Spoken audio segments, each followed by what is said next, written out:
The transporter clone of LT Brad Boimler, Jack Quaid, in Star Trek Lower Decks surpassed the clone of Star Trek The Next Generation's commander William Riker, Jonathan Frakes.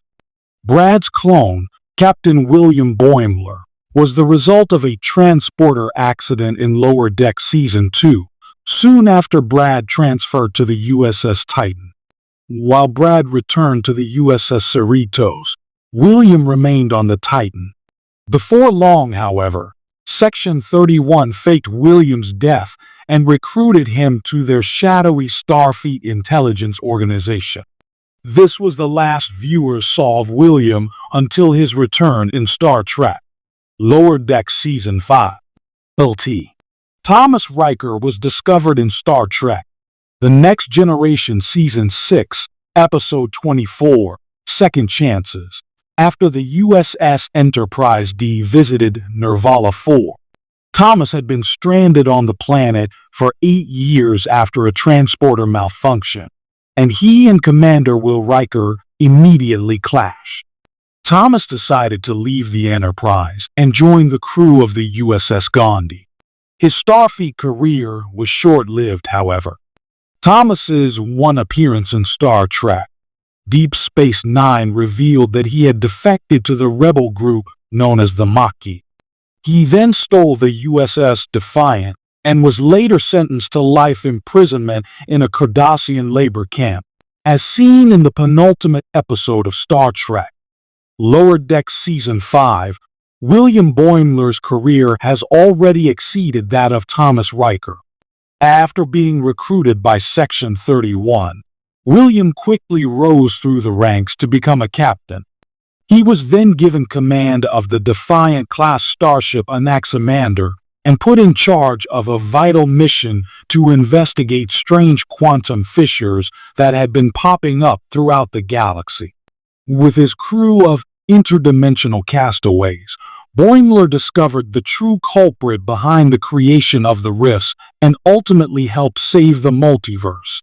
Despite being involved with the notoriously shady Section 31, Captain Boimler genuinely cares about his crew and their mission.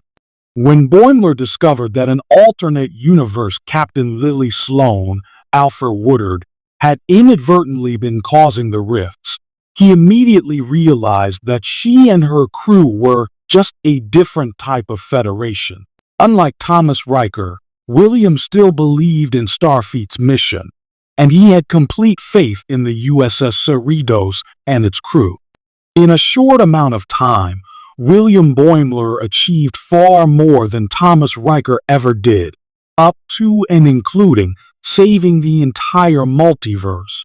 William Boimler rose to the rank of captain quickly, achieving something Brad Boimler has long been working toward. Bradward Boimler began Star Trek Lower Decks as an ensign, and he has come a long way since his earliest days on the show. While Brad remains a lieutenant junior grade, he has become a much more skilled and confident officer. Until Brad received a message from William, he believed his transporter clone to be dead. Upon learning of William's survival, Brad was too preoccupied with the impending destruction of the universe to compare their career paths. By the end of Star Trek Lower Decks' series finale, LT, Boimler seems genuinely happy with his place among the Cerritos crew. That is, until the newly promoted Captain Jack Ransom, Jerry O'Connell, decides to make both Lieutenants Boimler and Beckett Mariner, Tawny Newsome, provisional co-first officers. Boimler is more worried about this competitive position messing up his friendship with Mariner than he is about becoming captain.